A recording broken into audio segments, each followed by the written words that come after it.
is we're going to be talking about Parkinson's disease, talking about Parkinson's OC and their wonderful resources.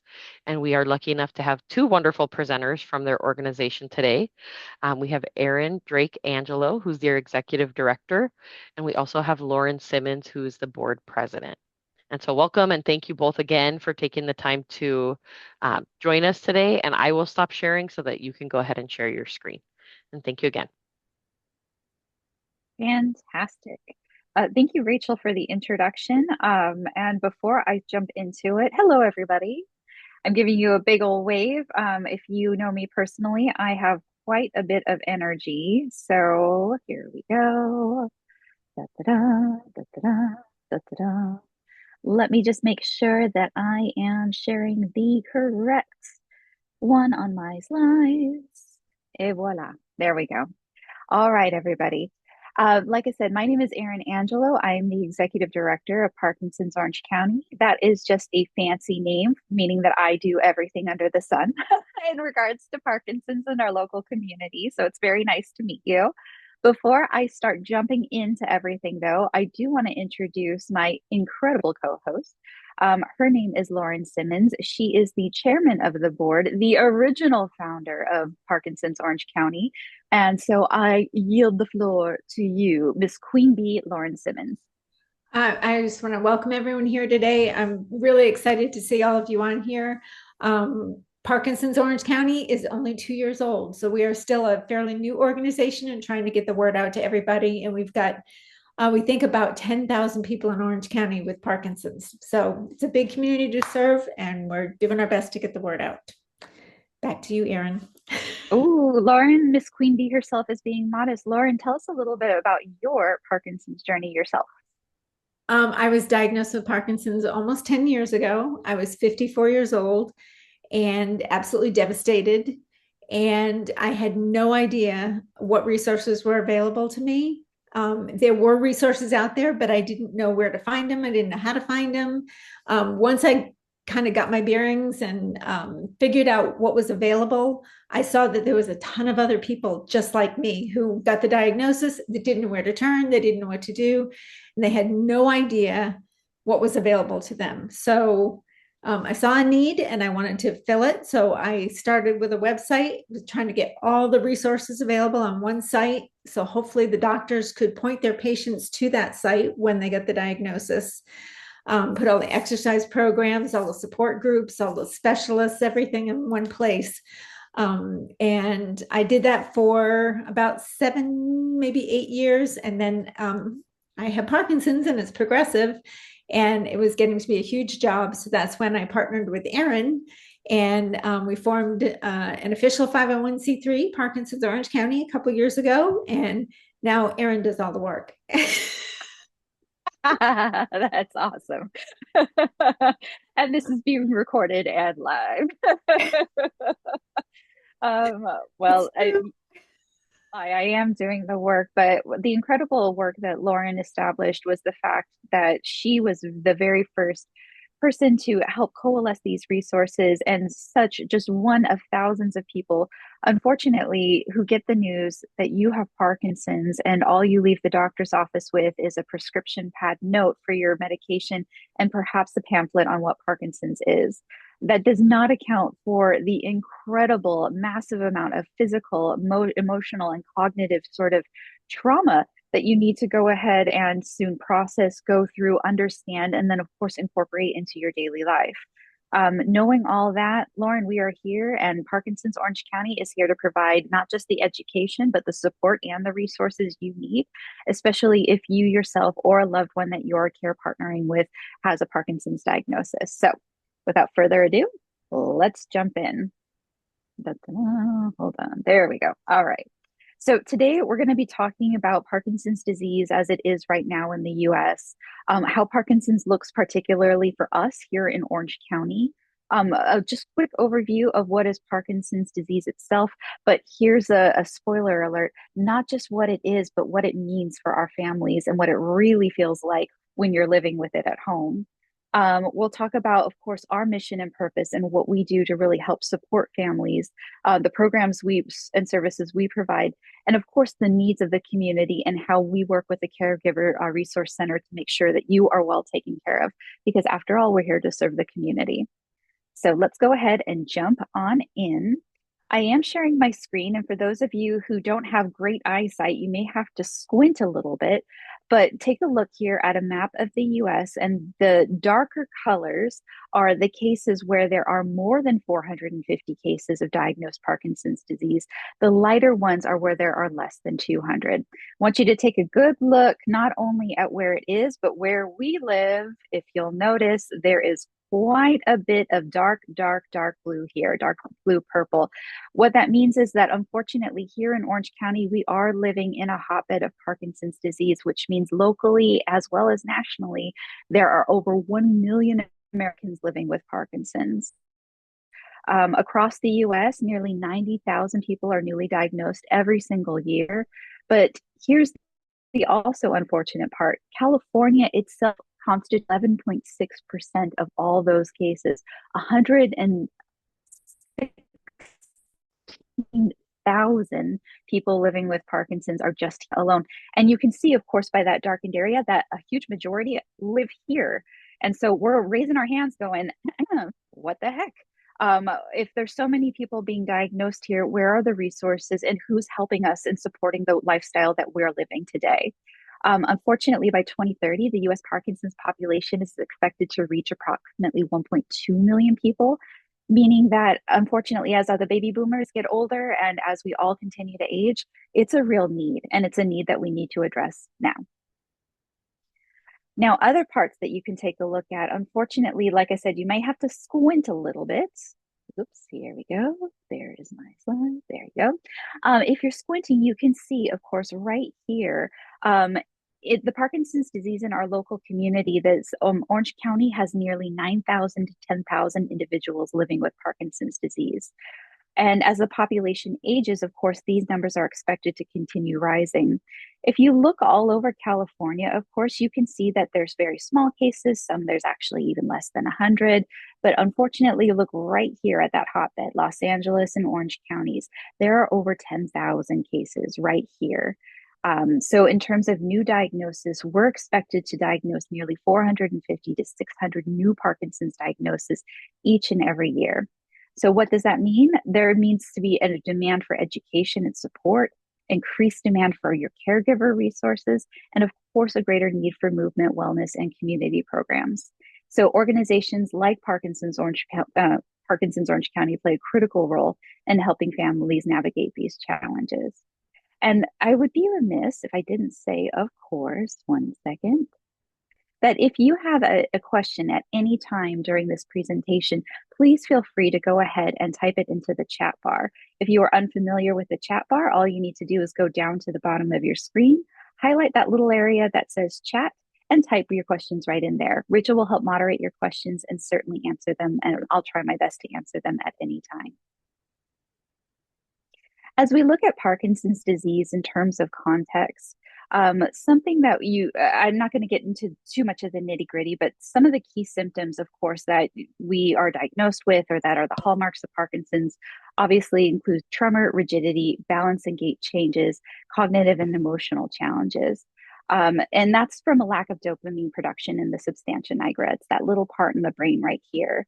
A good way to put it, if you want to think about it, is that in Parkinson's disease, with the dopamine production, Parkinson's is a progressive neurological condition that affects movement, cognition, and mood, which means that the dopamine production in the brain, this little guy right here, is responsible for making sure everything has smooth movement. That's the part of the brain right here that moves smoothly.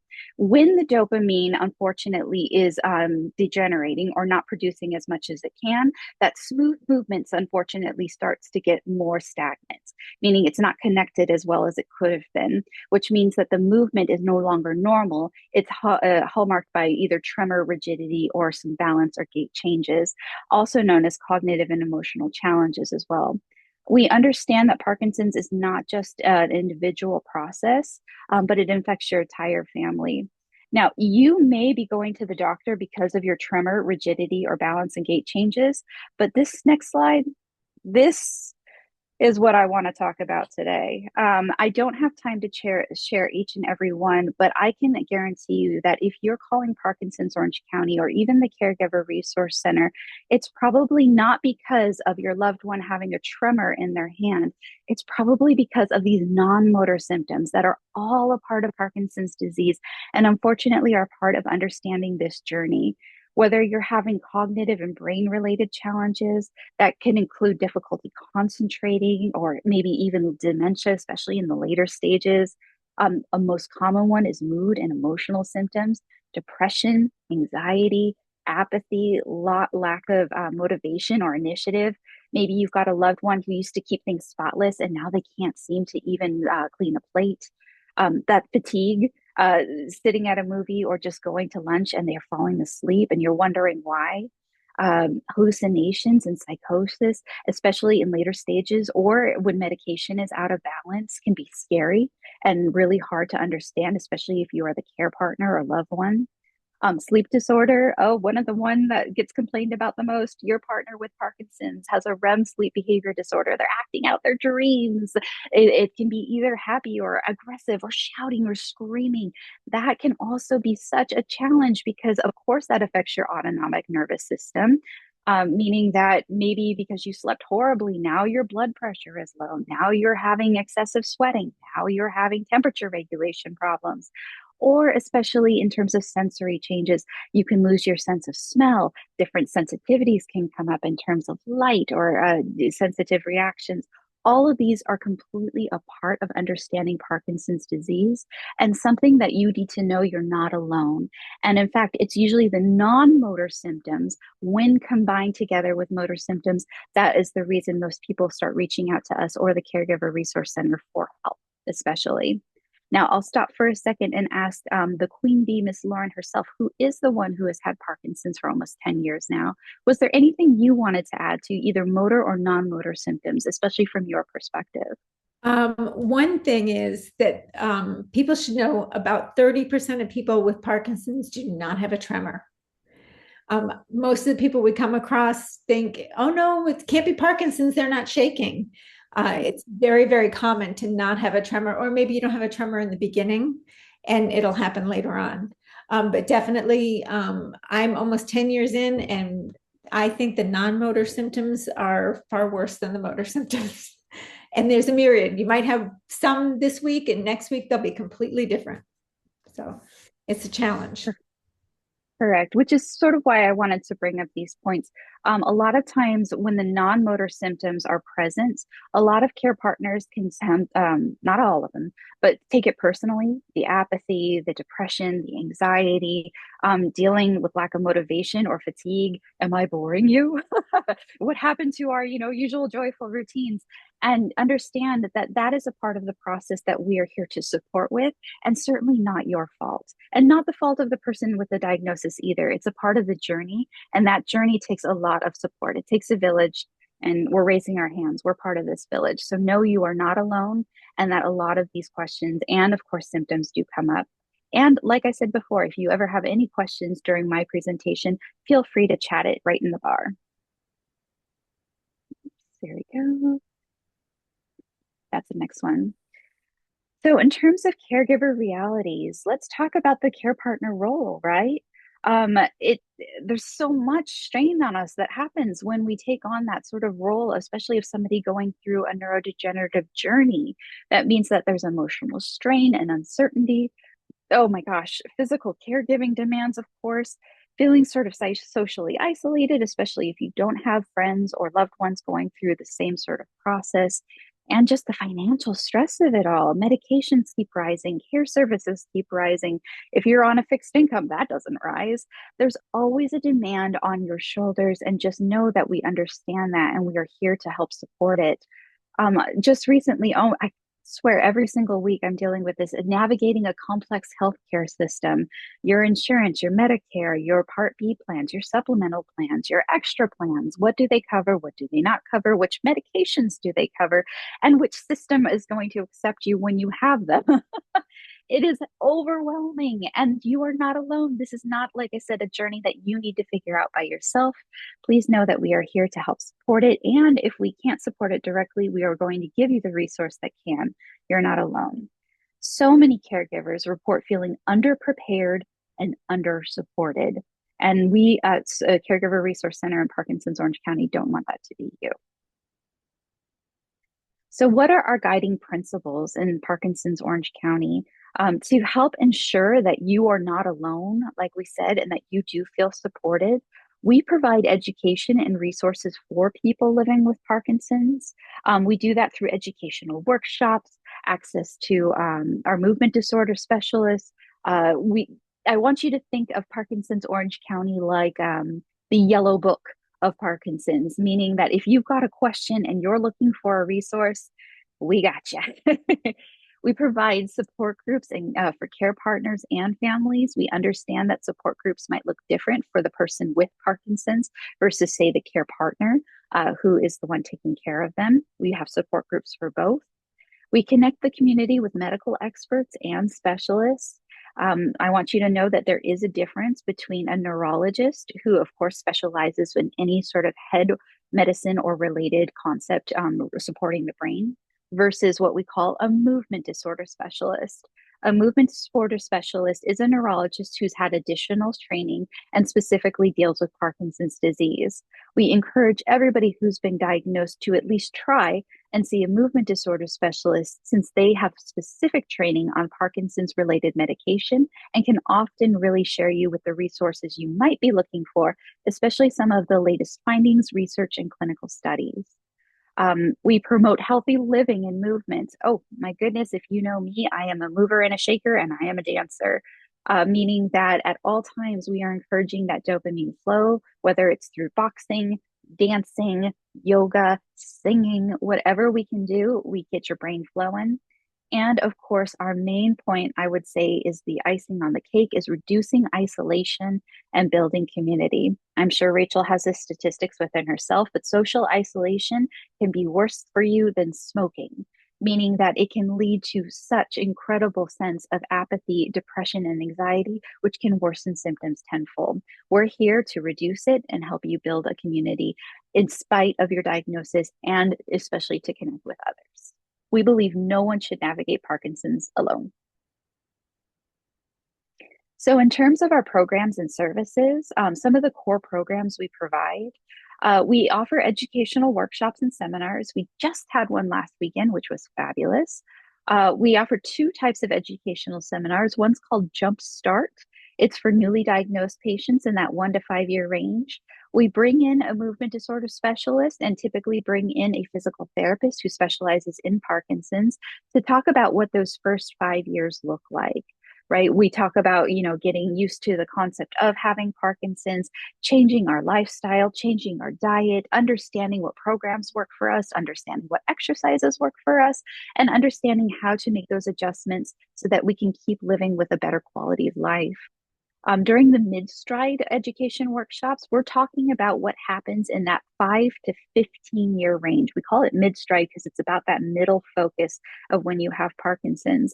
A lot of times during that stage, we're going to see what we call more off time, meaning that the medication isn't working as smooth and steady as it used to.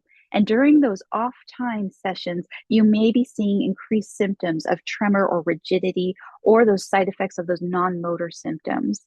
When you have increased off time, it's really important for these mid-stride workshops that you understand what medications, what services, and what's going to be better for you, especially as you transition to later developmental stages of Parkinson's. In terms of Parkinson's Orange County, our other core programs are providing support groups for patients and caregivers. I mentioned that before. We do resource fairs and community events. We also participate in health, wellness, and arts programs. Like I said, if you're dancing, you can count me in. And we make referrals to local providers and specialists. I cannot tell you how many times somebody calls me and says, I'm looking for a movement disorder specialist, but I'm looking for a hospital center that does this, a care center that does that, a neurologist that focuses on this. Certainly, we can always share our information. We will never make direct referrals or advice. We are a nonprofit and we are non-biased, but we will absolutely try and find the best fit for you. These programs help individuals stay informed, connected, and empowered. And before I start yammering on way too long, Miss Queen Bee Lawrence Simmons, is there anything else you wanted to add in terms of our core programming? I don't think so. I always tell people no one wants to have Parkinson's, but if you have to have it, Orange County is the place to have it because we have so many resources available. I think we Yeah. have 15 movement disorder specialists in Orange County. Never mind, we're not that far from LA or San Diego.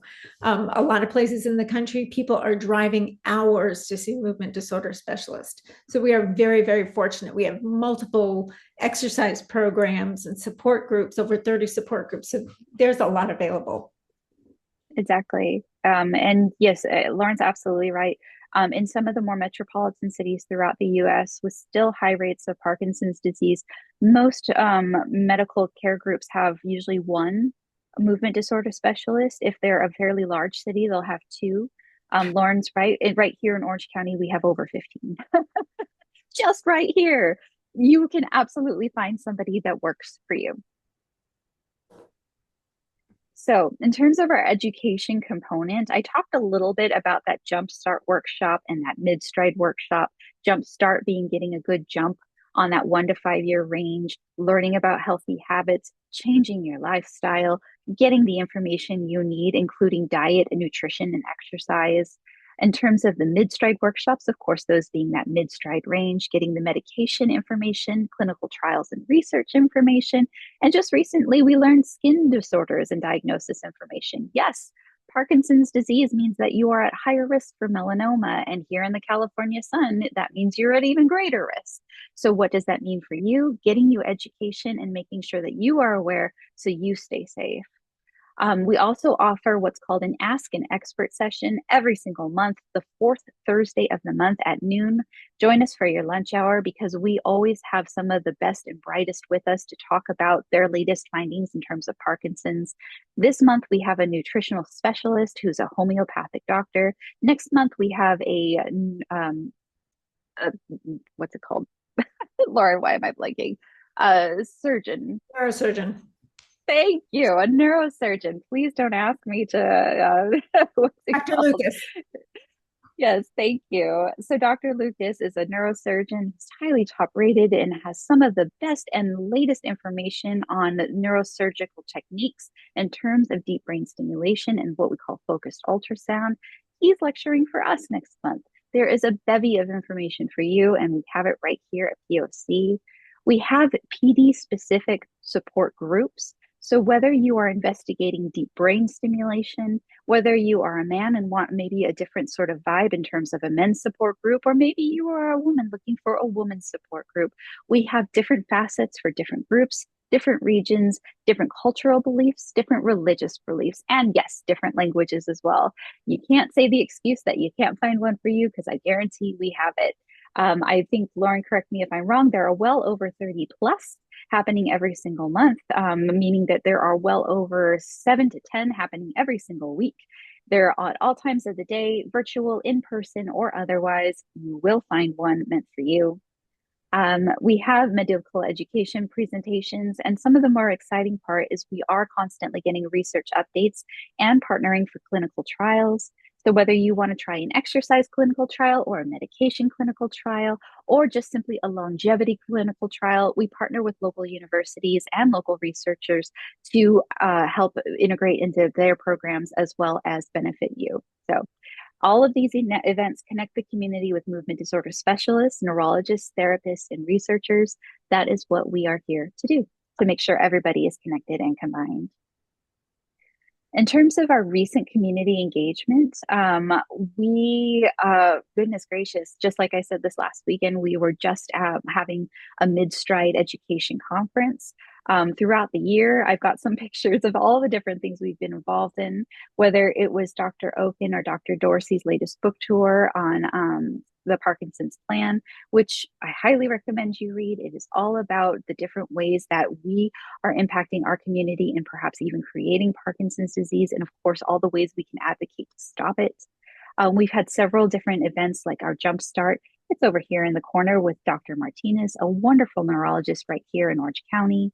And look, oh, it's the fun people from the Caregiver Resource Center at one of our events. Yes, we partner with them all the time. Whether we're vending at their event or they're vending at ours, we are here to work hand in hand to support you.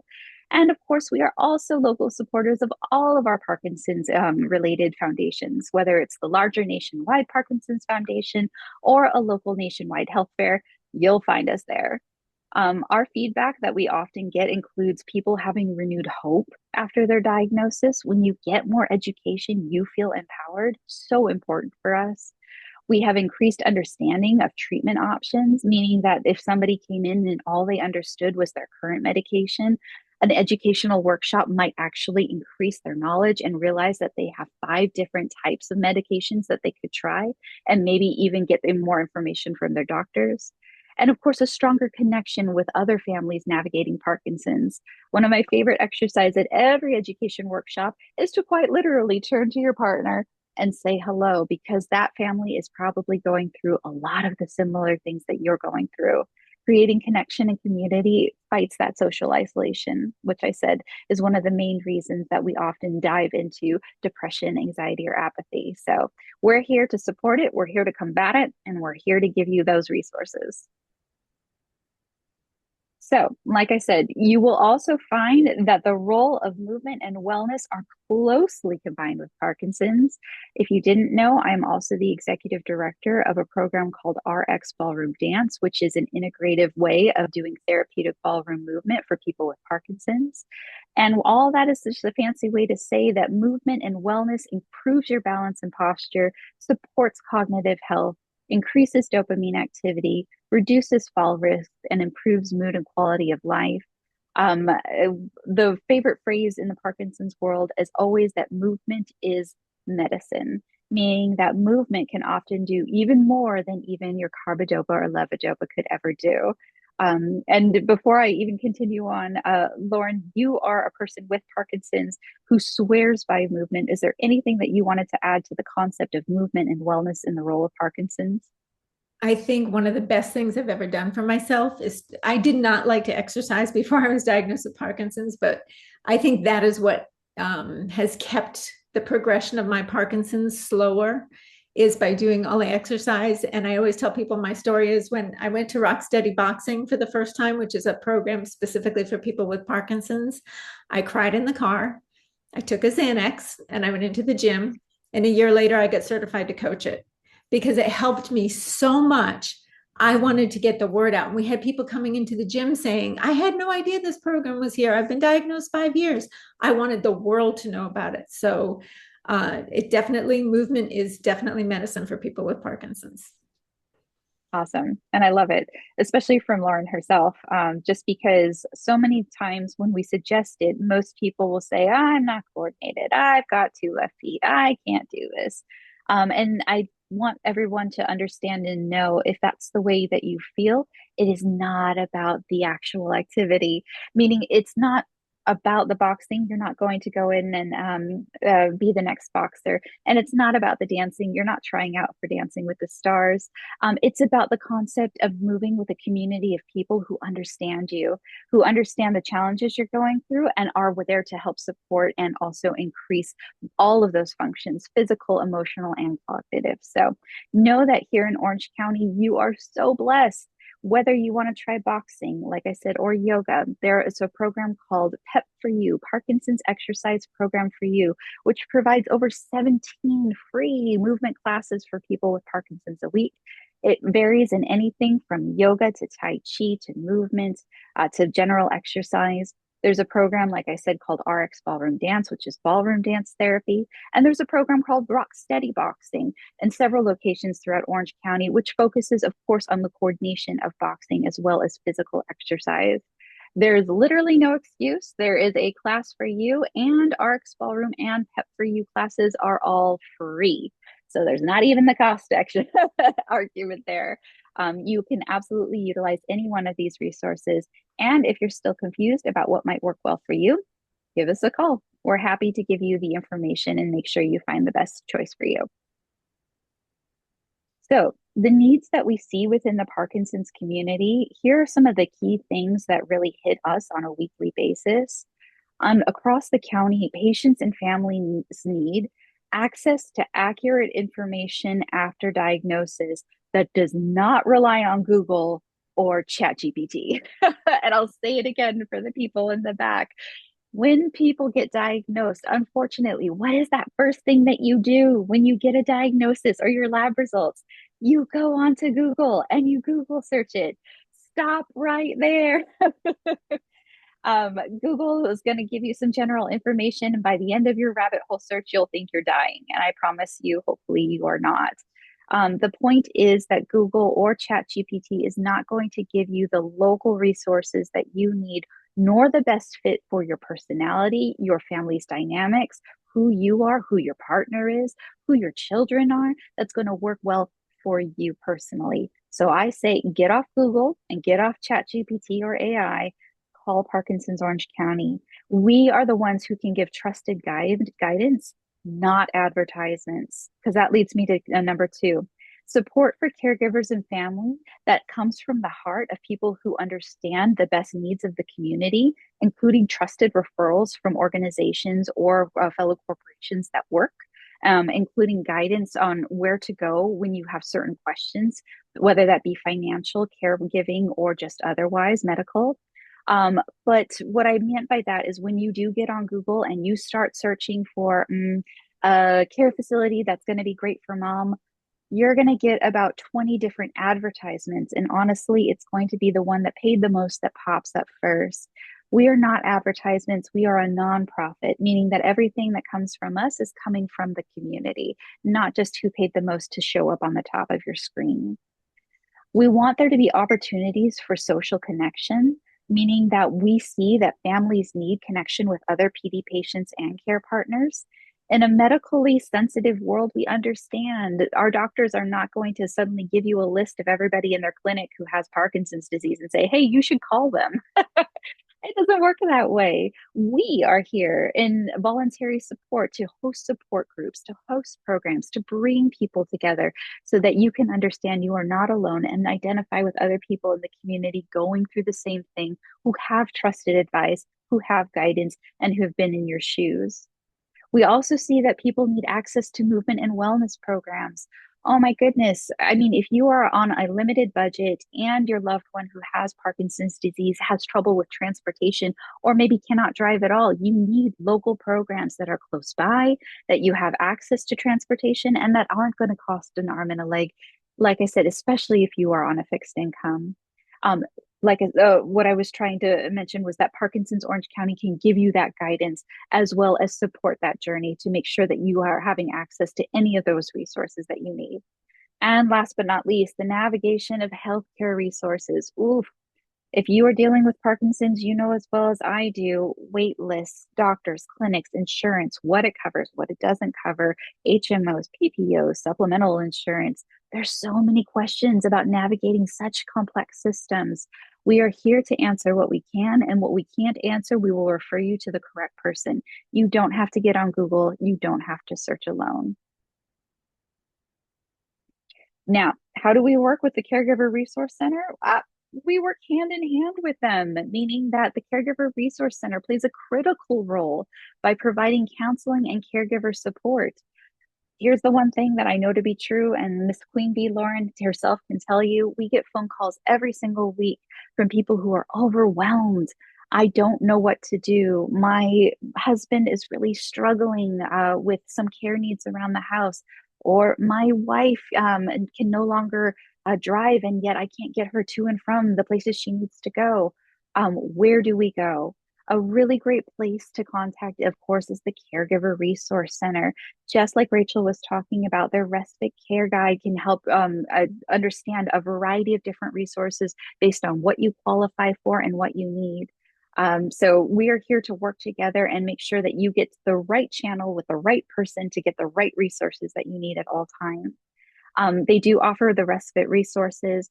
The Caregiver Resource Center has education for care partners. Hey, just like Rachel was saying, take a care day, don't climb a tree, but have a coffee, listen to music, all the education you need to help maintain your stability so that you can be the best care partner you can be. They are here for you. Of course, they help you navigate the complex system of healthcare and everything else in between. And there are social workers specifically dedicated that can help you identify what you qualify for and what resources are right for you. Because, of course, without we don't want access to your financial information. Certainly, don't give it to us. But with a trusted advisor and somebody who can help you understand what you qualify for, what your loved one qualifies for, and what you can do together is a great way to start. By working together, we can ensure families have comprehensive support. So, in summary, Parkinson's Orange County ensures that together we can have individuals living with Parkinson's that feel supported, caregivers that have the resources they need, and more importantly, families that can navigate Parkinson's with confidence, not feeling lost. So thank you to all of you, and thank you to all the work that you do as caregivers, of course, in our community. You have our contact information right here. Our website is just simply parkinsonsoc.org. That's Parkinson's with an S, no exclamation or no apostrophe, oc.org. And if you have any questions to follow up with me on, you can always email info@parkinsonsoc.org and ask any of your questions at any time. Lauren, Ms. Queen Bee, before I go ahead and stop sharing my screen, is there anything that you wanted to share with the group? Yeah, I just wanted to mention that we firmly believe that an educated patient is a healthier patient, and also an educated caregiver is a healthier caregiver. The stress that caregivers face, we are aware, it can be very detrimental to your own health. And the more education that you have, the better. All of our workshops, programs, I highly encourage the caregivers to attend also.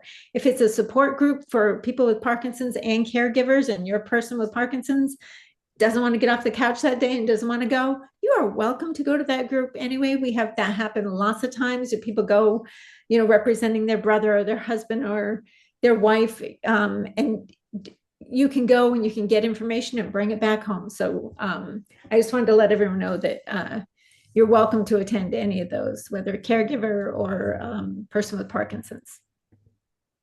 Correct. And I wanted to echo that sentiment too. Most exercise programs, the free ones that offer resources for people with Parkinson's, welcome care partners in them as well. Meaning that if care partners wanted to attend alongside their loved one, or if they wanted to simply go and understand what exercises and how the activities work, there is never a sort of limitation to that. We always welcome care partners and families. Got it. All right. Rachel, I'm going to go ahead and stop the share on my screen. There we go. Yeah, and then I will let you go ahead. I'm not sure if we had any questions come in, Yeah, but there's I'll a let few you moderate. questions in the chat. Perfect. Thank you so much. And thank you both. I really appreciate just both of your unique perspectives, and it's just so obvious the passion and the care and the love that's poured into the organization that you've created, literally created, Lauren, from scratch, and just how important these resources are. And our organization has been blessed to get to participate in some of the activities and workshops that you all do. And it's just such an incredible, joyous, safe space for families who are going through these challenges. And so thank you again. And Parkinsonism is the correct term. Lauren, did you want to take that one on? Just because as a person with Parkinson's, you may be well versed in being able to tell the difference. Well, I'm a person with Parkinson's, but I certainly am not a doctor. Oh. But I will say that in general, Parkinson's is a really difficult diagnosis to make. And Parkinsonisms, it's one big umbrella, and typical Parkinson's falls under that: Lewy body dementia, progressive supranuclear palsy, multiple systems atrophy. There's a whole bunch of them. And it is a very tricky diagnosis. I know people who've been diagnosed with Parkinson's, and a couple of years later, the diagnosis will change to something different. or vice versa. So, like I said, I'm not a doctor. I can't tell you about the specific medical part of it, but it is a tricky diagnosis to make. I was just going to agree. So, disclaimer, Lauren and I are advocates and passionate people. Lauren lives with Parkinson's. I work with the Parkinson's community and have for many years, but we are not medical professionals. So, we make no claims to be experts in terms of the medical field. But Lauren is absolutely right. When we talk about movement disorders and anything that affects the brain, that causes any sort of disjointedness in terms of movement, we often refer that as the Parkinson's umbrella, just like Lauren was saying, meaning that a lot of times when you get diagnosed, you are kind of diagnosed under this big umbrella and you may have, say, just Parkinson's or Parkinsonism. Parkinsonism meaning that they're not quite sure because you're not demonstrating that same neurodegenerative quality of Parkinson's, but yet you have all the same similar signs and symptoms of Parkinson's. So, like I said, not a medical expert, but you are showing very similar signs. Your brain scans might not be showing identical to Parkinson's, but that doesn't mean that you aren't going to be diagnosed with something later down the line. It does mean, however, that you are showing movement disorder that could possibly be originating in the brain. I think I hope that's that helped answer incredibly the question. helpful. Yeah. Absolutely. And kind of going off of that as well, another question that came in is, um, of course, from your perspective, is how does Parkinson's get diagnosed? My dad has resting tremors, dementia, executive function deficiency, sleep disorder, etc., but the neurologist said he does not have Parkinson's. What tests should I ask for? Oof, that's a good one. Lauren, you want to jump on it first, or you want me to I will, answer it? I will jump right in on that one because I saw a general neurologist for 2.5 years and was told that I had essential tremor. And I did Mm-hmm. not. I had Parkinson's. It is really, really important that you see a movement disorder specialist. You can go to our website. We have a list of all the movement disorder specialists in the county. They do take a while to get into. Always asked to get on their cancellation list just in case an appointment comes up. But I think that is a critical element. And then if you're still not happy with that, we're really fortunate. We have a lot of movement disorder specialists. Go to a different one because, like I said, Parkinson's is it's a really tricky, it's usually a clinical diagnosis. There is a scan called a DAT scan. Like I said, I'm not a medical doctor. I can't tell you, all the details of it. But that I think I know that's one of the tests that they use in determining the diagnosis. But I also know people that have had that and it hasn't been correct. So never hesitate to get a second opinion, and please, please, please go to a movement disorder specialist. I would just echo the same sentiment that Lauren said. I will say, Susie, I see your question. Those signs, resting tremor specifically, especially sleep disorders, those are pretty big hallmarks of Parkinson's. However, we will not, I will make no disclaimer, nor will I give you a diagnosis. I would definitely see a movement disorder specialist though, because those are pretty signature hallmarks of Parkinson's disease. And I would want a second, even a third opinion before I would conclusively say that he doesn't have it. And like Lauren said, a movement disorder specialist, you can find it on our website, parkinsonsoc.org. Go down that list and find one near you because I would love a second, third, or even fourth opinion to make sure that you're ruling that out completely. And just like Lauren said, a typical way that they can see that in terms of a better scale would be a DAT scan. That's DAT scan. And that's going to be looking for dopamine deficiency or neurodegeneration within the brain. And that can help rule out or actually classify what they're seeing within the brain. But like we said, no disclaimer, we are not giving you medical advice. And certainly even DAT scans can be wrong. So like I said, get that third, get that fourth, get that 10th opinion, whatever it is that's going to help satisfy your understanding and need for help. You're welcome. And just to echo as well, too, I mean, just in general, it can be really challenging for families, whether it's Parkinson's, whether it's dementia, whatever's going on. Sometimes it can be really challenging, as we talked about, to navigate the healthcare system. And so that's where if you're feeling overwhelmed or unsure, of course, reach out to Parkinson's OC, reach out to us. We can try to help kind of guide you either towards those resources of finding a movement disorder specialist or, who in the community can maybe be of support because this is a big challenge for families across the board. Oftentimes we know something is going on with our loved one and it can take far too long the in between of we're noticing something and we actually got that diagnosis. So you're definitely not alone, and please don't give up on that. Having a more specific diagnosis can really be extremely helpful in navigating whatever illness or disease your loved one has. Absolutely. Any other questions? I saw another question that I'll just read out loud for anybody else on the call. Was that are the Thursday lectures, the Ask the Expert, available via Zoom? And Lauren said that they are, and they can be found on parkinsonsoc.org. So those are available on Zoom.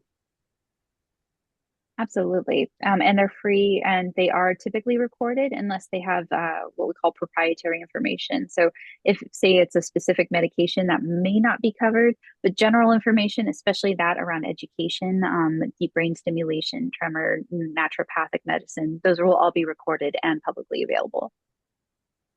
That's great. What a valuable resource.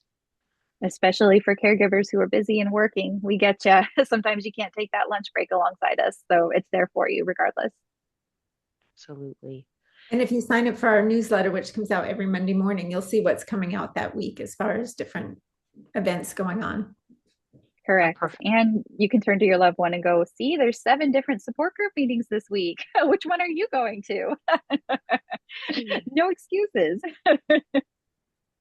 Absolutely. It's just so important that we stay connected, that we have community throughout all these challenges. And so I appreciate that you all have so many resources and so many things that folks can tap into.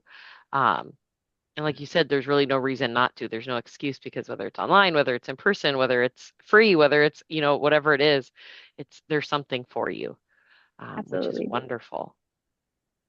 Any other questions before we end our call this now almost afternoon? We've got a couple of minutes. Anyone else have anything that they'd like to share? And you can unmute or you can type it into the chat.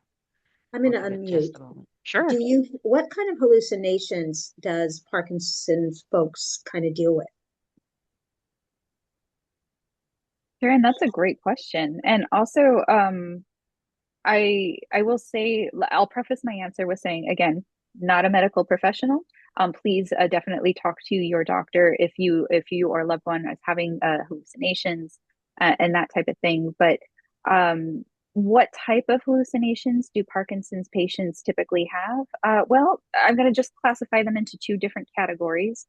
Unfortunately, as we get into the later stages of Parkinson's, the lack of dopamine production can affect the frontal lobe, meaning that the back of my brain talks to the front of my brain, and without enough dopamine production, which unfortunately Parkinson's is degenerated, and it can cause me to either hear, see, or sense things that are not there because my frontal lobe is not talking to the back one correctly, right? So that's one type of hallucination you can have.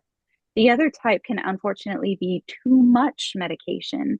When the frontal lobe is flooded with too much, what we call carbidopa and levodopa, we can begin to have too much stimulation there, meaning we're seeing things or hearing things or visualizing things that aren't necessarily there.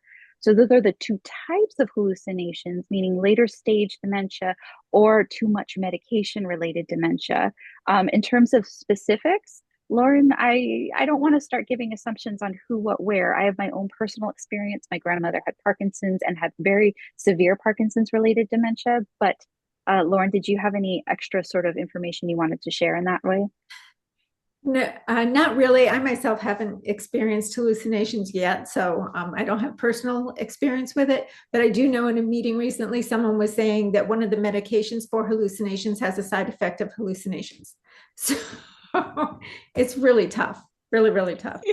I'm taking medication to stop the hallucination, yet it causes hallucinations. So it's like, and here's the thing, Karen, that sort of breaks our heart, and we just know we're there with you, is that balancing game, not too much medication, not too little medication, balancing it as your brain function and chemistry changes and you're getting older or progressing with the disease. Oh my goodness, it goes up and down and up and down. And sometimes you might have a loved one who's going through dementia even worse. Sometimes you might have great days. just know that that process is so emotionally straining for the care partner and loved one. And we understand it, which is why we advocate so hard to find a movement disorder specialist who can really understand the chemistry of your brain and help support that medically. And then here we are emotionally and resource wise to help support you in that journey so you don't feel alone. Because as somebody who lived with my grandma who went through Parkinson's related dementia, it is such a hard journey for the whole family to go through because you love that person, yet you can't necessarily help or control it. You just need to be there to help support it. And we understand what a toll that takes. So, Karen, I hope that we were able to help a little bit, but more importantly, you should definitely consult your doctor if you have specific questions about hallucinations. I have one other note on that, Erin. Parkinson's is a slow disease. So if your loved one is suddenly having hallucinations, that is something to call the doctor about because it could be a UTI, urinary tract infection. It could be something like that. That can be cured with antibiotics. So if it's something that's happening suddenly, or it could be a reaction to a new medication, definitely that's time to call the doctor. Totally agree. All right, everyone. Well, thank you so much, everyone who joined us. Thank you for the questions. And most importantly, thank you, Lauren, and thank you, Erin, so much. Um, Not just for the information, but again, but all you're doing to support the community and remind people that they're not alone. Thank you for Absolutely. Yeah, thank you so much for having us.